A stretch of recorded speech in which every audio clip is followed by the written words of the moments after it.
자산 관리의 핵심이 뭐라고 생각하세요? 네, 맞아요. 바로 세무 전략이죠. 그래서 오늘은 KB증권 자산관리솔루션부 왕현정 세무자문팀장님께서요.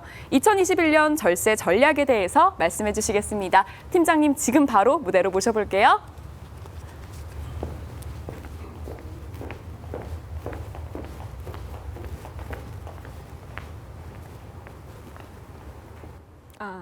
안녕하십니까. KB증권 자산관리솔루션부의 VIP 고객 컨설팅을 맡고 있는 왕현정 세무사입니다. 제가 뒤에서 좀 대기를 하다 보니까 목소리가 좀 가라앉긴 했는데 아마 저를 아시는 분들은 조금 제가 톤이 높다는 걸 좀 아시지 않을까 싶은데요. 조금 힘을 내서 말씀을 드려보도록 하겠습니다. 저희 오늘 말씀드릴 내용이 21년의 세금 내용입니다. 이제 사실 21년만 세금에 문제가 됐던 게 아니라 지금 계속 세금에 직면해 계신 분들이 상당히 많을 거라고 생각이 좀 됩니다. 그래서 많은 고민이 있으실 거라고 생각이 되고요. 그래서 그런 점을 좀 오늘 좀 나눠보면서 어떤 점을 짚을지는 한번 뒤에서 다시 한번 제가 정리를 해드리도록 하겠습니다. 일단 오늘 주제가 절세잖아요. 절세. 그러니까 한자로 풀어보면 세금을 이제 절약한다라고 아주 단순한 사실 누구나 알 수 있는 내용입니다. 근데 이제 이 사전적인 내용을 좀 보자면요. 이 절세라는 말을 하기 위해서는 굉장히 중요하게 알아야 되는 것들이 있습니다. 세법을 잘 알아야 됩니다. 세법을 잘 모르면 절세를 할 수가 없습니다. 너무 당연한 내용인데 이걸 뭐 굳이 얘기할까라고 싶겠지만 우리가요 세법을 알기가 너무너무 어려워졌습니다. 이게 저만 느끼는 생각이 아닐 거라고 이제 말씀을 드리게 되는데요. 계속 이제 많이 문의 주시는 게 어떻게 하면 절세할 수 있느냐 많이 물어보시잖아요. 근데 참 안타깝게도 세법을 모르시면 절세하기 너무 어려워졌다라고밖에 말씀을 못 드리게 되는 안타까움이 있습니다. 그 절세에 관련돼서 이제 저도 그래서 좀 말씀을 드리자면 절세는 저는 이제 오픈북 테스트가 아닌가라는 말씀을 드리게 되는데요.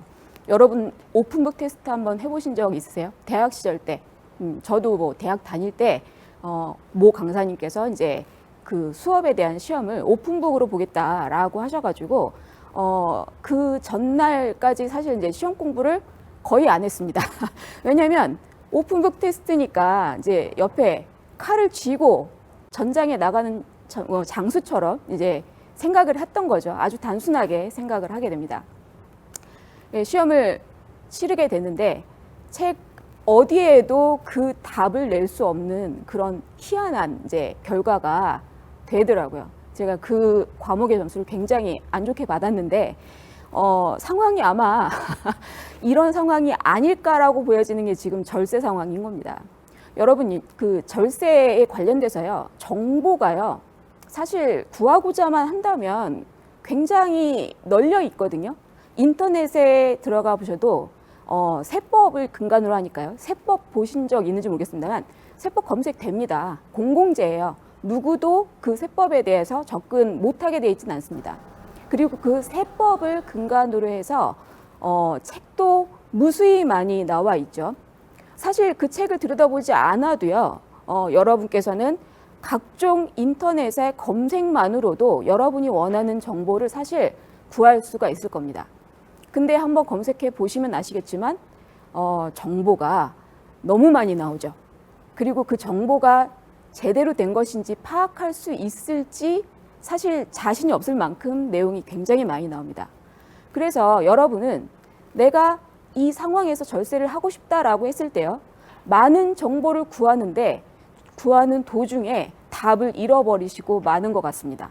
절세하는 게 굉장히 쉽지 않은 그런 상황에 있는 거죠. 정보가 있는데도 왜 답을 내질 못하느냐 이거라는 거죠. 상당히 좀 답답합니다. 세무사님들도 이제 그런 상황에 놓여 계실 거예요. 뭐 저뿐만 아니라 아마 들으신 적 있는지 모르겠는데 양포세무사라고 혹시 들어보셨습니까? 양도소득세 포기한 세무사라는 말씀을 하시는 우스갯소리인 것 같지만 실제로 이제 현장에 나가서 세무사님들의 그 고충이 거기에 녹아져 있다라고 보시면 될 것 같아요. 양도세 포기 세무사만 있는 게 아니라요. 요즘에는 이제 법이 바뀌고 나서 그 취포 법무사도 나왔습니다. 취득세를 포기하신 법무사님이라는 얘긴데요. 그러니까 이만큼 세금에 대한 부분이 과거에 비해서 전문가들도 따라가기 쉽지 않을 만큼 어려워져 있는 구조인 거죠. 그러니까 다 절세는 원하지만 절세하기에 쉽지 않고 그 절세를 위해서 부단히 노력을 하게 되는 그런 상황에 놓인 겁니다. 그렇다면 여러분, 만족하는 절세가 되고 싶다면 어떻게 이 상황이 돼야 되는지 생각해 보신 적 있으세요? 절세가 제대로 성공적인 절세하기는 대단히 어렵습니다. 100점짜리 성공을 바라면서 절세하는 건 굉장히 어려운 일이고요. 20점짜리 그 절세도 만족스러울 수 있습니다. 왜냐하면 그만큼 내가 뭔가 절약한 부분에 만족했다는 거니까요. 50점짜리 절세도 만족한 절세 방법이 되었다라고 생각하실 수 있습니다.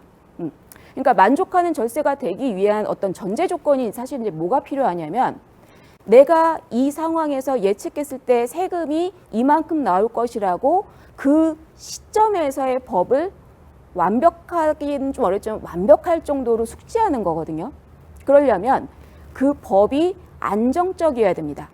그래서 내가 이 상황이 되었을 때 세금을 이만큼만 낼 거야 라는 부분으로 만약에 생각하기 위한 법을 다 이해하고 실행을 했을 거라는 거죠.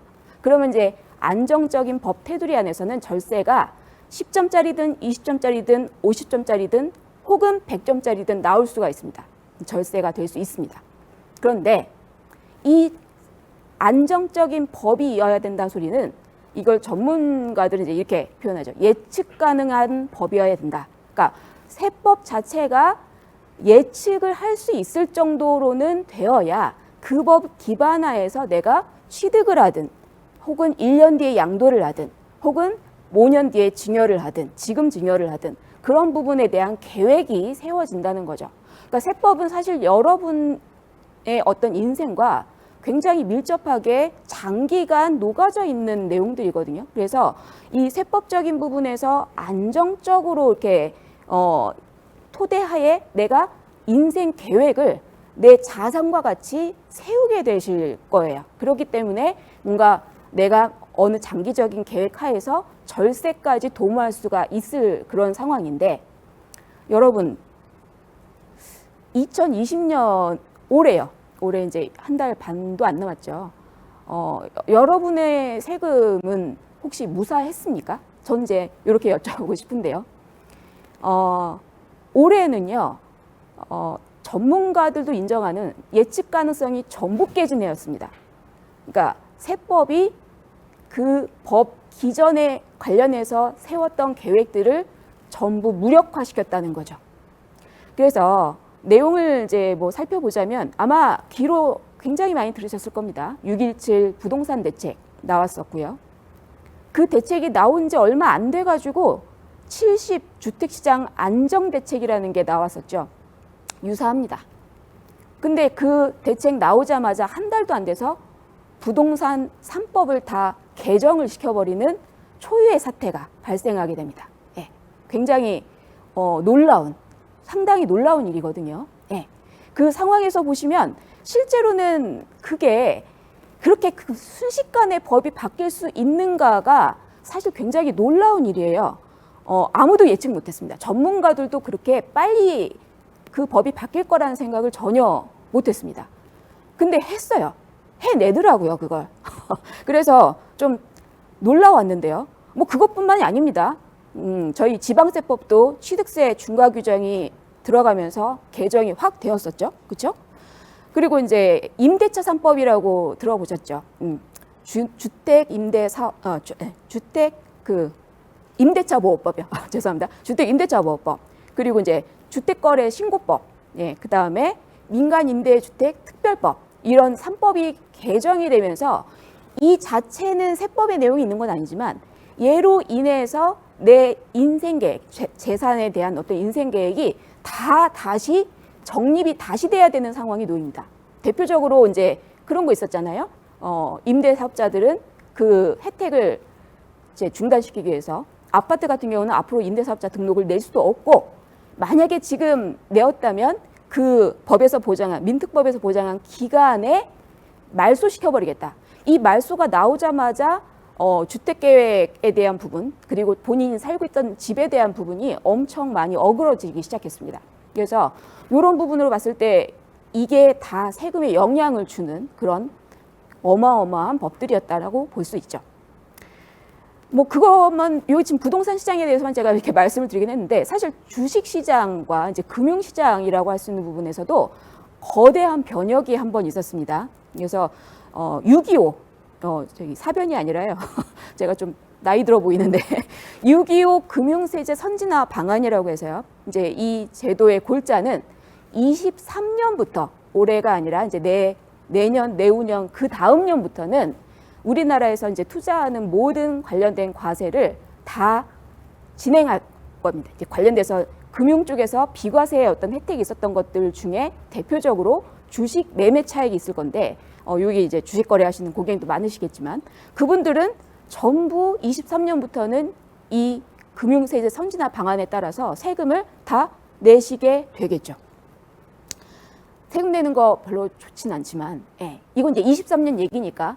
근데 23년도에 도입될 얘기라고 하지만 올해 또 뜨겁게 시장을 달궜던 것 중에 대주주 양도세에 대한 내용이 있었습니다. 그래서 그게 이번 달에서야 정부가 물러섰는데요.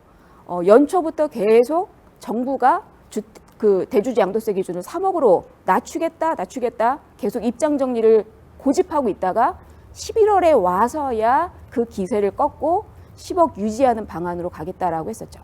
그 사이에 생긴 무수한 세금과 관련된 혼란 때문에 의사결정을 갈피를 못 잡으신 분들이 상당히 아마 많으셨을 겁니다. 이런 일이 모두 20년에 발생했다라는 거예요. 올해 안에 발생했습니다. 올해 세무사님들은 상당히 힘들고 피곤하고 답변을 내면서도 답답함이 마음속에 가득 있는 그런 한 해가 되지 않을까, 그런 생각을 좀 해보게 됩니다.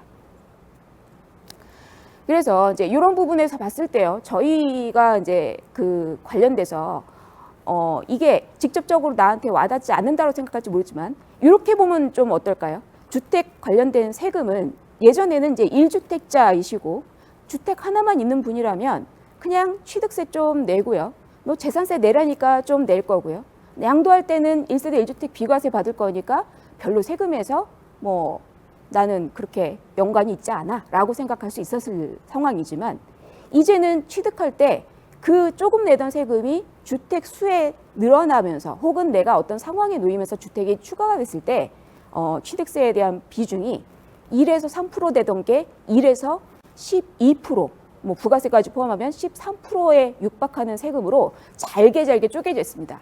여러분은 내가 몇 퍼센트 취득세를 내고 집을 사게 될지 확신할 수 있을 것 같습니까? 이게 이제 우리한테 당장 직면하고 있는 부동산 세금이라고 볼 수 있겠죠. 증여를 받을 때도 세금이 엄청 폭넓게 뛰게 될 거고요. 가만히만 가지고 있는데 재산세 정도는 낼 수 있어 라고 생각했던 분들도 이제 이 웬만한 집의 집값이 상향하다 보니까요, 지금 굉장히 집값이 많이 올라가다 보니까 자연스럽게 재산세만 내는 집에서 종합부동산세를 내야 되는 집까지 이렇게 올라가는 그런 상황에 놓일 겁니다.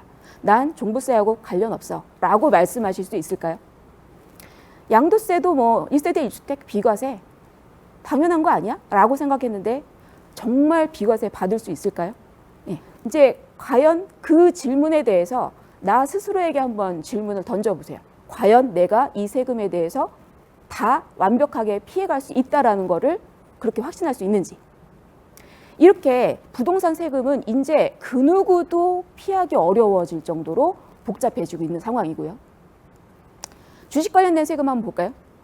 아까도 미리 말씀드렸습니다만 이제 10억 기준으로 대주주 양도세가 정해지면서 이게 심지어 가족 합산 개념으로 지금 들어가거든요.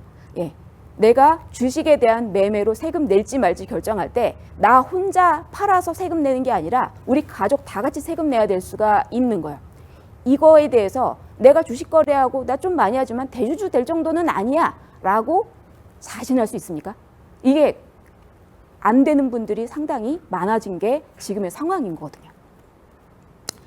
그래서 저희가 오늘 제가 뭐 그렇다고 해서 이 모든 이 한정된 시간에 절세를 막 얘기를 드리기가 어려울 정도로 내용은 복잡하지만 오늘 제가 그래도 3가지 정도만 한번 여러분들이 생각해 볼 만한 내용을 정리해드리는 시간은 갖도록 해보겠습니다. 일단 아까 처음에 제가 말씀드린 게 있었어요. 1세대 1주택 비과세. 집이 하나면 비과세 받는 거 너무 당연한 거 아니야? 라고 생각했던 분들이요. 아마 처음부터 의심하시는 게 좋을 겁니다. 21년부터는 그 비과세를 받는다는 게 이렇게 어려운 것이었나? 라고 생각해야 될 가능성이 굉장히 높아집니다. 의심하고 또 의심하시길 바랍니다. 어떤 부분이 있냐면요. 1세대 1주택 뭐 다 아는 개념이지만 제가 법적인 용어로 한번 풀어봐 드릴게요. 원래 1세대가 내가 집을 팔 때 1주택만 가지고 있는 상태에서 그 집을 2년만 보유하면 이게 비과세를 줍니다. 그 집에 대한 이익이 있을 때요. 그리고 이게 전부 주는 건 아니고요. 이 집가액이 9억을 넘지 않으면 전체 비과세가 되지만 9억을 넘어가면 비과세를 받을 수가 없습니다. 9억 넘는 집이 아니어서 다행이라고 해야 될까요? 아니면 9억이 넘는 집이길 바라야 되는 걸까요? 예. 지금 상당히 혼란스럽죠? 세금을 좀 내더라도 그래도 9억 넘는 좋은 집이었으면 좋겠다라는 생각을 또 안 해보기가 쉽지 않죠. 네. 일단 과거의 규정은 이랬는데요. 저희 2017년 파리 대책이라는 게 있었어요. 파리 대책. 예. 굉장히 유명한 대책인데 이때 뭐가 추가가 되냐면요. 조정 대상 지역에 있는 집을 취득하면 그 집을 보유기간 2년을 넘기는 건 너무 당연하고 보유하는 동안 거주기간을 2년을 채우라고 돼 있습니다. 그러니까 집을 사긴 샀는데 못 들어가는 집이에요.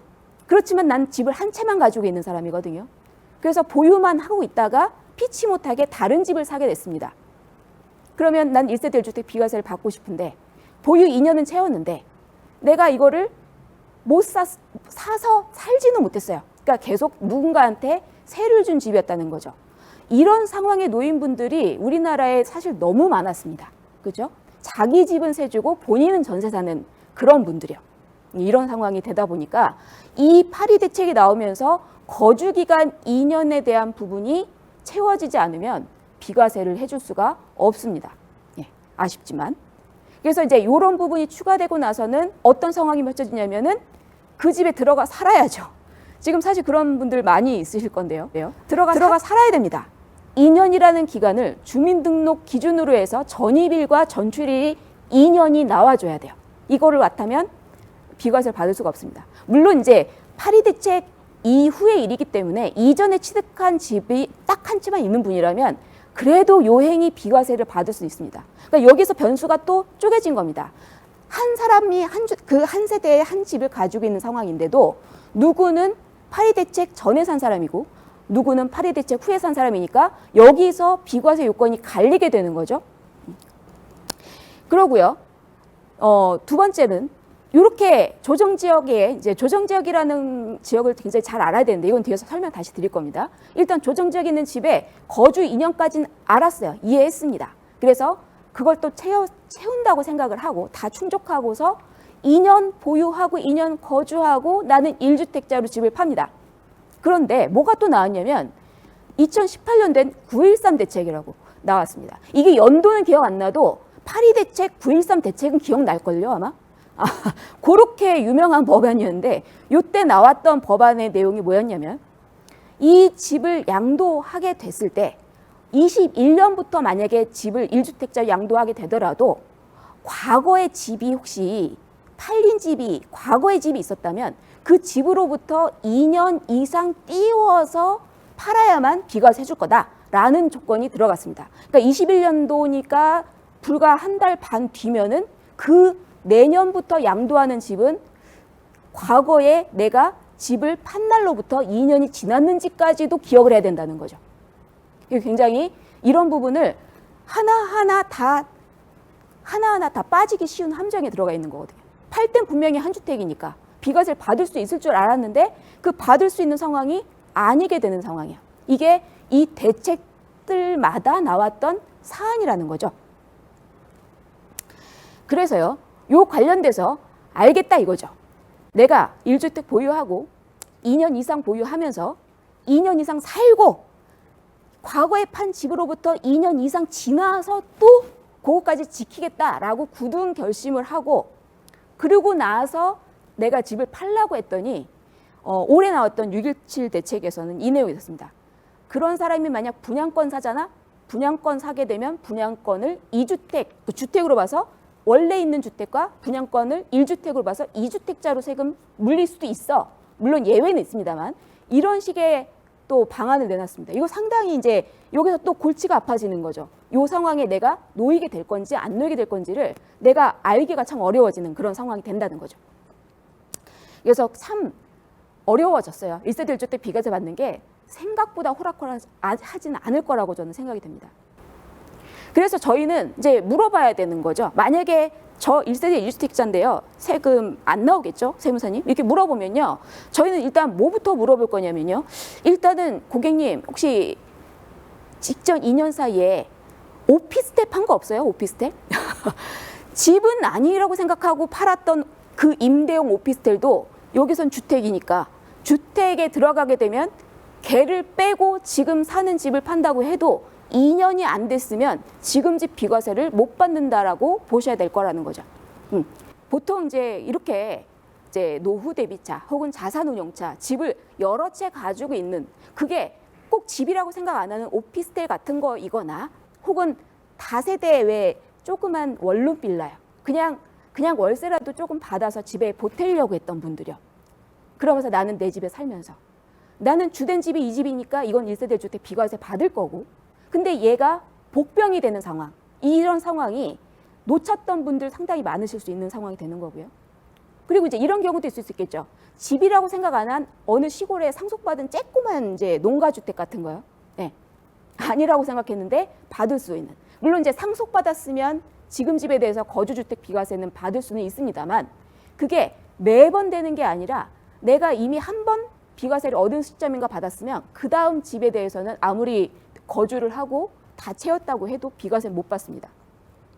그런 분들이 내가 깜빡 놓치는 거죠. 상속받았던 집이었지만 이전에 한번 비과세를 받았던 적이 있었고 그래서 이거는 안 되는 상황인데 그런 상황까지 과거의 어떤 상황까지도 물어봐야 되는 게 저희도 힘든 일이고 그걸 기억을 더듬어서 그런 집이 있었는지를 따져서 이렇게 설명해야 되는 당사자분들도 굉장히 힘든 일입니다. 네. 그리고 이제 이런 것도 저는 물어볼 수 있을 겁니다. 만약 1세대 주택 비과세 가능한가요? 그러면 일단 파리대책 전이라면 파리대책 전이라면 거주 기간을 채우지 않아도 되는 그런 집을 가지고 있다라고도 아까 말씀드렸습니다만 그 거주 기간을 안 채워도 되는 줄 알고 나는 과거에 취득한 거니까 그런 줄 알고 팔았는데 알고 보니 거주 기간을 채워야 되는 집이었을 수도 있다라는 겁니다. 어떤 경우냐면 취득 시에는 조정 대상 지역이 아니었는데 제가 이걸 팔 때 만약에 조정 대상 지역이 돼버렸다면요. 그렇다면 나는 일단 이제 그 집을 파리대책 전에 취득을 했다 하더라도 내가 그 집을 취득했을 때 다른 아무런 집이 없었어야 됩니다. 네. 이런 상황이 놓여야 되는데 이게 이제 어느 분들이 많이 함정이 있을 수 있냐면 집에 같이 계시다가 집을 사서 분리되는 세대 있죠. 결혼하면서 분리되는 세대. 그러면서 세대 분리가 되기 전에 집이 같이 묶여져 있는 1세대였을 때 그때 누군가 집을 가지고 있는 부모님 밑에서 내가 집을 산 상황이거나 그렇죠? 아니면 이제 그런 경우도 있죠.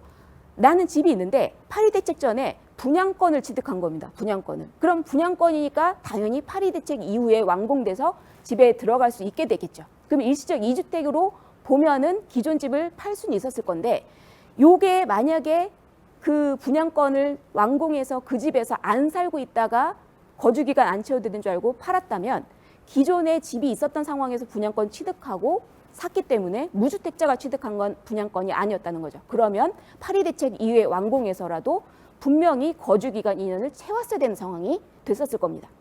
이런 복잡한 상황을 저희도 이제 예측하기가 굉장히 어려워지기 때문에 과거에 집을 취득한 경위도 물어봐야 돼요. 어떻게 그때 당시 집은 있었는지, 잔금은 언제 받으셨는지 이런 거를 날짜 하나하나 계산해서 따져보게 될 겁니다. 그리고요.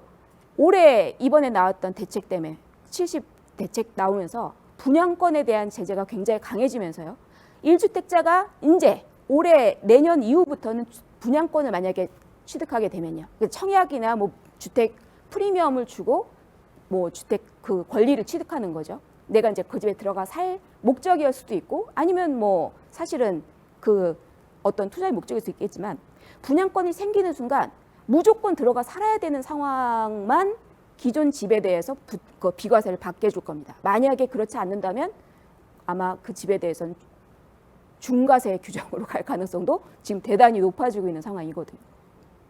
그러니까 요 분양권을 취득을 아예 못하게끔 막는 법안 때문에 이 인생 계획이 꼬이기 시작하는 거죠. 내 집에 대한 비과세를 받아야 되는데 이 구체적인 요건을 다 확인하기 전까지는 그 상황에 내가 부합하기 전까지는 나는 집을 못 팔고 이 분양권을 또 포기해야 될 수도 있는데 세금 때문에 포기도 좀 쉽지 않은 그런 상황일 수도 있다는 거죠.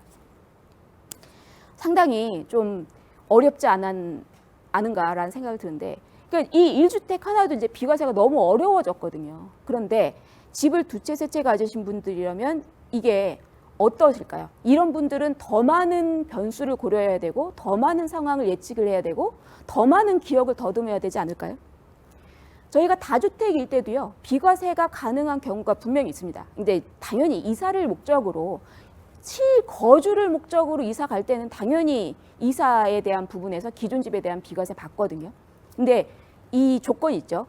1년 내에 들어가 살아야 돼요. 1년만 중복으로 이 2주택 기간이 허용이 되니까 1년 내에 피치 못하게 그 새로 산 집에 못 들어가는 상황. 지금 사실 이런 경우가 저희 그 실제 보여주신 분 있지 않습니까? 홍남기 부총리 같은 분. 그래서 상당히 쉽지 않은 그 1년이라는 기간을 맞춰서 따닥 들어가기 쉽지 않은 그런 상황이 임대차 3법하고 맞물려서 그런 구조가 되어 있는 분들 계실 겁니다. 그러면 일시적 2주택이라는 1년을 못 채우니까 자연스럽게 2주택자가 되겠죠. 2주택자. 2주택자 되면서 물론 이제 크게는 중과세가 되고요. 3년 내에 팔면 일시적인 어떤 그런 어려움을 감안해서 비과세는 못 받아도 이제 일반 과세, 중과세는 아닌 일반적인 과세를 적용하는데 이 1주택 비과세와 중과세 중간에는 일반 과세하고에도 간극이 되게 세게 나옵니다. 비과세로 세금을 절약할 수 있었던 부분을 일반 과세로 세금 내는 것도 상당히 어렵다라는 거죠. 그리고 뭐 그 외에도 아주 불가피한 상황으로 2주택일 때도 비과세는 가능은 한데 이게 정말 내가 그 상황에 정확한 요건을 갖추고 있는지를 따져보는 습관이 굉장히 필요하다는 거죠. 아까 말씀드린 상속주택이 있고 내 집이 있으면 내 집에 대해서는 한 번만 비과세가 되지 그 다음에 사는 집까지 이어서 비과세는 되지 않습니다. 상속주택이 있는데요? 라고 말을 해도 전혀 그거는 그 요건에 부합하지 않기 때문에 그런 요건을 놓치시면 안 된다라는 거고요. 그러니까 이런 것들, 뭐 동거봉양 그런 것도 있습니다. 그리고 이제 임대주택이 있는 분들 사업자 등록을 잘 내시고 본인 집에 대해서는 1주택 받을 수 있죠. 근데 그 요건 하나라도 어그러지면 하나라도 그 중에 하나가 대표적인 게 뭐가 있냐면 5% 전세보증금이나 임대 그 보증금을 못 올리는 제도 들어보셨을 겁니다. 5%를 조금이라도 넘으면 이 모든 거주주택에 대한 혜택은 없어집니다. 그냥 그대로 사라집니다. 그런 함정들을 깔아놓고 있는 거죠. 이런 것들을 여러분들이 호락호락하게 비과세가 될 것이라고 믿고 진행하기가 이제 어렵게 된 거죠. 네, 이 1세대 1주택에 대한 부분만 제가 이제 과세 함정을 짚어드린 게 아니라요. 두 번째 과세 함정은 이제 종합부동산세일 겁니다. 아까도 말씀드렸지만 나는 그거하고 관련이 없을 것 같은데라고 생각했던 분들이요. 이제는 조금 생각이 바뀌셔야 돼요. 가만히만 있는데 아무 짓도 안 했는데 올해와 내년의 종부세의 간극이 3배 이상 날 가능성이 있어지는 상황입니다. 물론 아닐 수도 있지만 어떤 상황인지 한번 살펴볼까요? 지금 현재는요. 우리나라 종부세율이 1주택자인 종부세율 혹은 2주택 이상자인 종부세 이렇게 두 단계로 이렇게 쪼개져 있습니다. 근데 1주택자이거나 서울 지역 같은 그런 조정 지역이 아닌 바깥에 있는 집을 포함해서 그렇게 이제 2주택을 가지고 있는 분들은 올해 세율은 0.5에서 많이 내봐야 이제 2.7 이 정도가 이제 표준 어떤 저희 세율인데 이게 내년도에 적용되는 세율이 뛰는 거죠. 그래서 그냥 서울에 집 한 채 가지고 있어도요.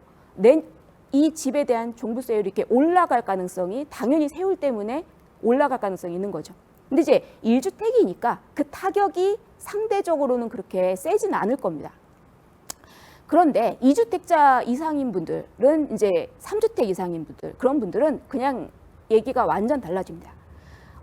대체적으로 집 가액 자체가 너무 상승을 했기 때문에 그 상승된 율에 따라서 적용되는 구간도 굉장히 이제 들어가게 될 거예요.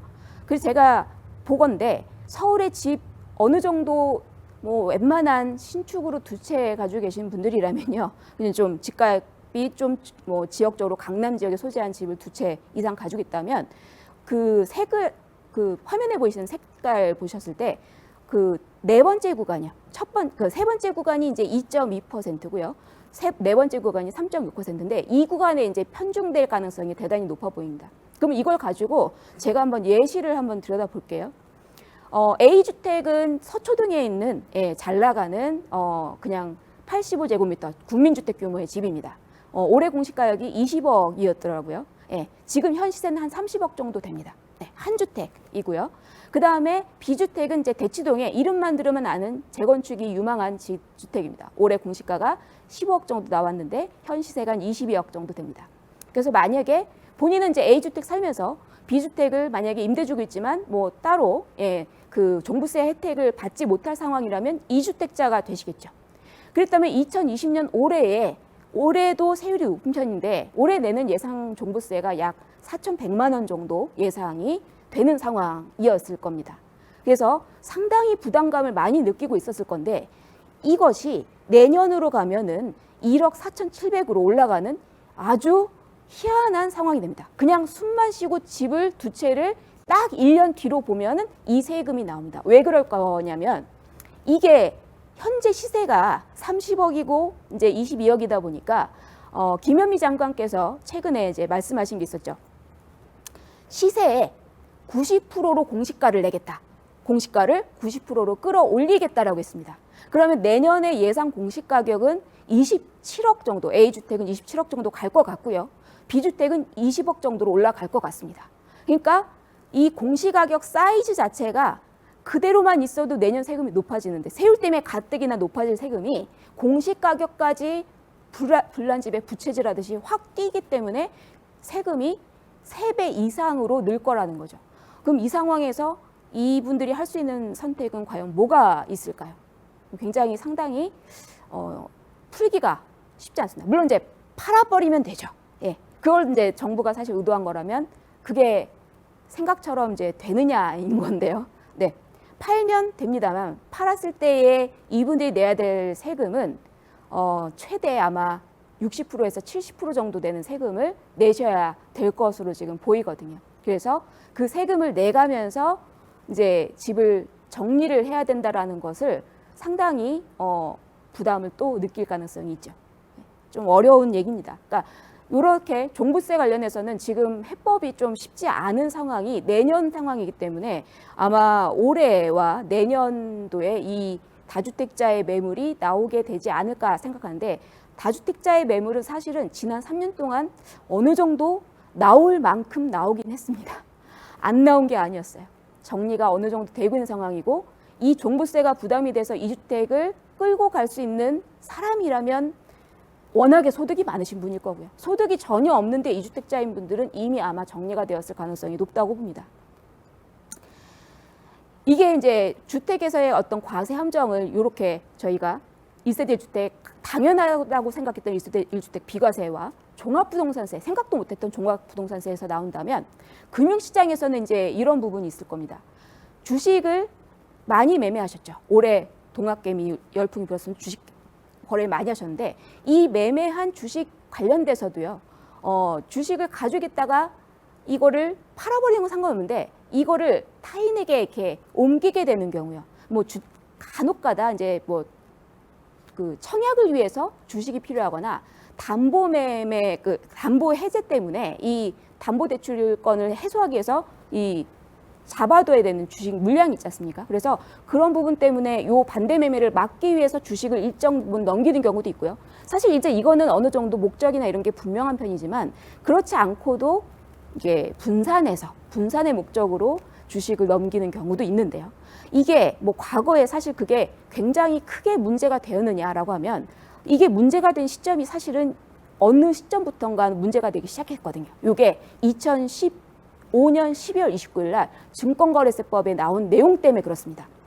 앞으로 이때 이후로는요. 증권사들이 주식거래에 관련된 증권사들이 주식을 이렇게 대체하는 상황을 분기 단위로 국세청에다 보고를 하고 있습니다. 2016년부터는 보고를 하고 있습니다. 그러면 국세청에는 이렇게 주식이 옮겨가는 상황을 포착하게 되니까 이 옮겨간 행위에 대한 궁금증이 있겠죠. 그래서 궁금증에 대해서 증권거래세에 대한 소명 안내를 띄우고 있습니다. 아마 주식 대체를 무심결에 했다가 이 증권거래소 소명 안내를 받으신 분들이 제법 될 겁니다. 저희한테도 굉장히 많이 문의가 오고 있는 부분이거든요. 이 관련돼서 여기서의 초점이 기존에는 이 주식 거래가 매매 거래, 양도세에 대한 부분을 문제 삼으려고 했다면 이제는요. 21년 이후부터는 아마 이 주식 거래에 옮겨가는 움직임을 포착해서 이 덩어리에 대해서 증여세를 물릴 가능성이 높습니다. 그것도 증여가 아니라고 보여져도 증여세를 물리는 말 그대로 간주증여.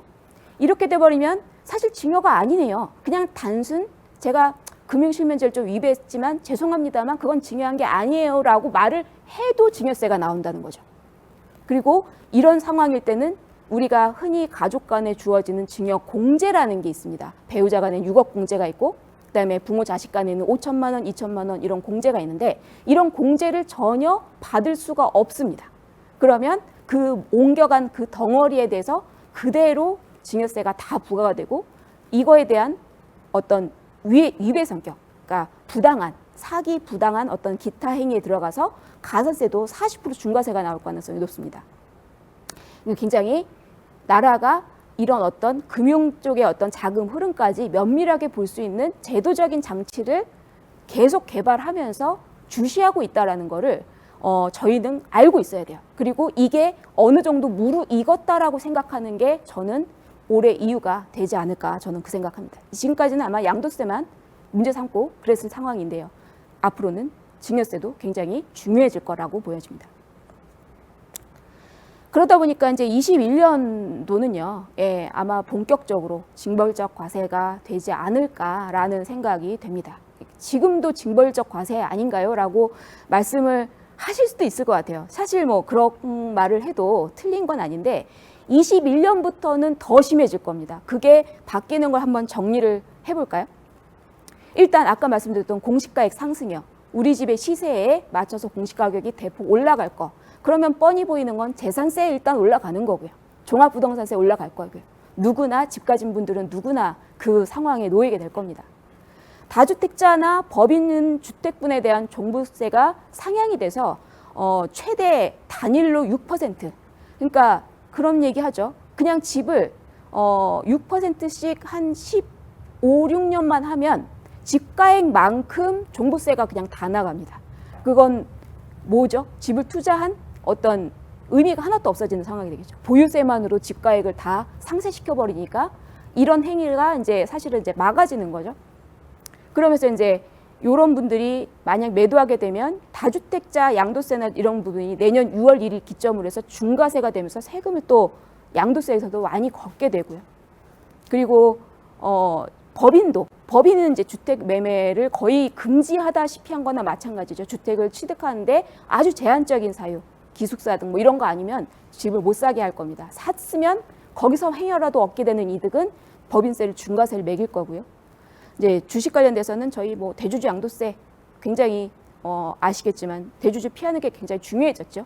그뿐만 아니라 이렇게 장외로 아까 전 움직이는 그런 장외로 내가 무심결에 보낸 거 몇 주 안 돼도 그거에 대해서 양도세 문제, 증여세 문제 불거질 겁니다.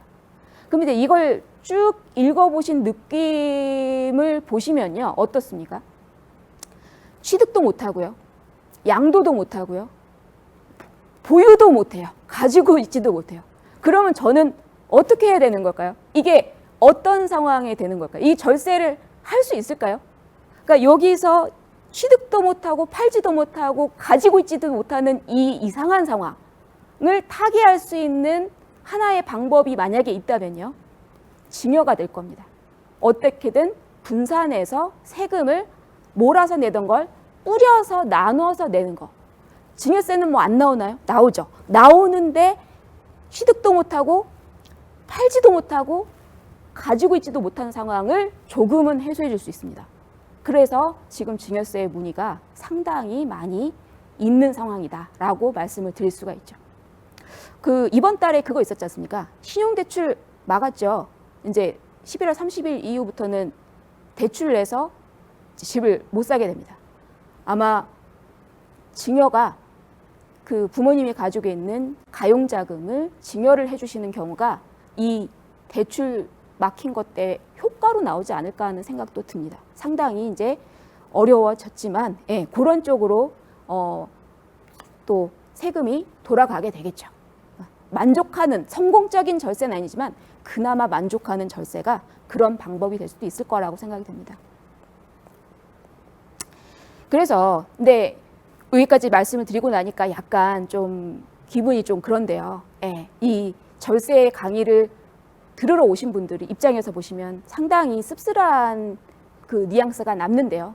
그래서 제가 드리고 싶은 사실 오늘의 내용은 이거였습니다. 오늘 고객님들 본인의 자산, 현재 상황을 한번 보십시오. 집이 얼마, 주식이 얼마, 뭐 가지고 있는 뭐 여유가 있어서 차도 얼마, 회원권도 얼마. 그 자산을 떠올려 보셨을 때요.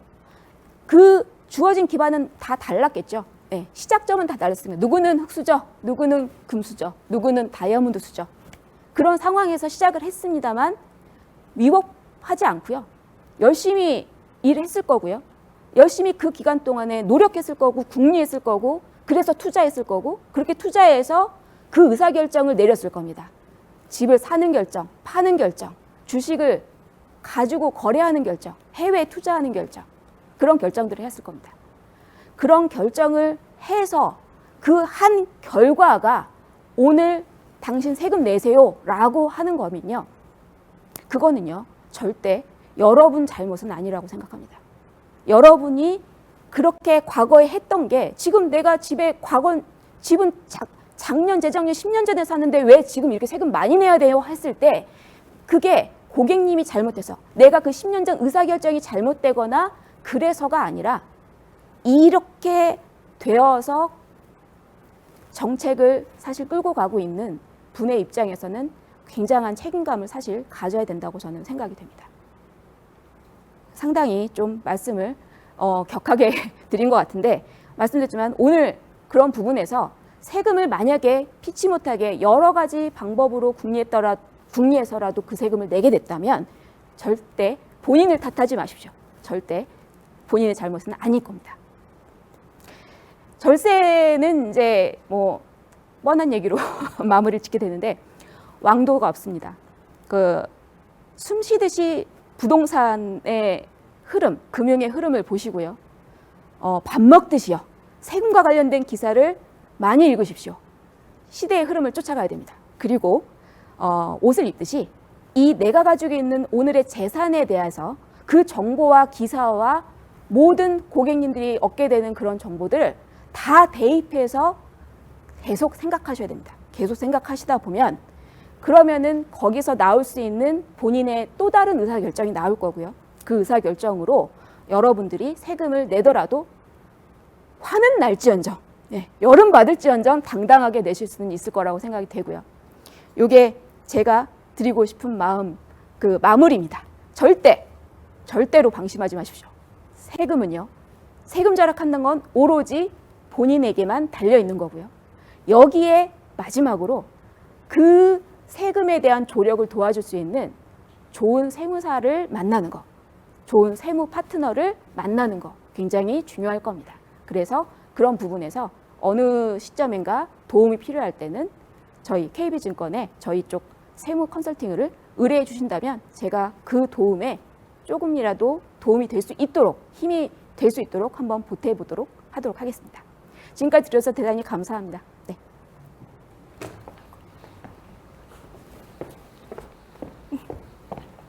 수고 많으셨습니다. 아유, 감사합니다. 네. 네, 제가 올라온 질문들을 네, 좀 네. 드려볼게요. 네, 네. 한 3가지 정도 준비를 세 했습니다. 가지요. 네. 일단 마지막에 말씀해주신 대로 네. 그 세무 상담 받고 싶다고 네. 그런 질문이 있었어요. KB증권에서 세무 상담 받고 싶은데 혹시 가능하다면 어떻게 하면 될까요? 라고 여쭤보셨어요. 예, 지금 이제 뭐 타사도 마찬가지겠지만 이런 고객 관리 프로그램 중에 여러 가지가 있고요. 저희 회사는 에이블 프리미어 컨설팅 서비스라고 해서 예, 그 영업점에 PB분과 요청을 하셨을 때 이 에이블 프리미어 컨설팅 신청을 하시게 되면 세무사와 유선 상담을 잡아주시거나 혹은 직접 대면 상담도 잡아주실 수가 있을 겁니다. 그래서 충분히 저희 영업점과 소통하시기를 제가 말씀을 드리고 싶어요. 네. 알겠습니다. 자, 이제 또 다른 질문 드려볼게요. 주거용 전입신고를 하지 않고 세를 준 오피스텔을 2년 이내 매매한 경우에도 1세대 1주택 비과세 요건에 해당될까요? 라고 질문 주셨어요. 만약에 주택이 한 채이신데 세를 준 오피스텔 그래가지고 세입자가 살았던 집이다. 네. 그러면 이제 아까 전에 저희 대책 여러 가지 나왔는데 파리 대책 전이라면 보유 기간 2년만으로도 비과세는 받을 수가 있습니다. 예, 보유 기간만으로도. 근데 파리 대책 이후에 취득해서 지금 만약에 거주를 못한 상황이면 1세대 1주택 비과세가 당연히 안 될 거예요. 그 세입자만 살았으니까 당연히 그 집은 그 파리 대책 이후에 매수한 집이니까. 근데 이제 여기서 또 한 가지가 함정이 또 있거든요. 저희도 이게 함정이 너무 많아서 걸리기가 어려운데 이게 조정 지역이라고 하는 이제 그 나라가 공표가 있는 아주 그 집가 오르는 집들 지역이요. 서울을 비롯해서 그런 지역에서 사신 집이라면 거주 기간이 필요하지만 또 의외로 그런 지역 아닌 오피스텔 그 지역에서 오피스텔 사셨다면 그럴 땐 또 거주 기간이 필요하진 않아요. 그래서 그런 상황에 맞춰서 내가 언제 샀고 어느 지역에 샀고 그런 부분을 조금 다시 한번 좀 정확하게 알려주시면 좋을 것 같아요. 언제 샀고 어느 지역에서 샀고. 네. 알겠습니다. 마지막 질문 한번 드려볼게요. 장외 주식도 증여세 내야 하나요? 라고 질문 주셨어요. 증여세법에서는요. 줄 수 있는 모든 재산은 증여세 대상입니다. 해당이 되는군요. 네. 알겠습니다. 하다못해 다이아몬드를 줘도 신고하면 받아줍니다. 그렇기 때문에 지금 말씀하신 장외 주식이라고 하면 그 주식은 평가하기가 상장 주식이 아니어서 평가가 좀 어렵긴 하지만 평가할 수 있는 가치로 계산만 하면 그 가액으로 자녀나 뭐 가족들한테 증여를 해주겠다. 넘기는 거 어렵지 않죠. 그렇죠. 계좌 만들어서 그쪽으로 주식을 옮기기만 하고 그 날로부터 3개월 되는 달 말까지 신고만 하면 증여세를 신고했기 때문에 그 재산은 그 받은 사람의 재산이 됩니다. 알겠습니다. 네. 우리 고객 여러분들께 아주 명쾌한 지금 보시면은 너무 어려운데 귀에 쏙쏙 들어온다고 너무 유익한 정보라고 좋은 댓글이 많아요. 감사합니다. 늦은 시간까지 너무너무 고생 많으셨습니다. 네, 고맙습니다. 네, 고생하셨습니다. 네.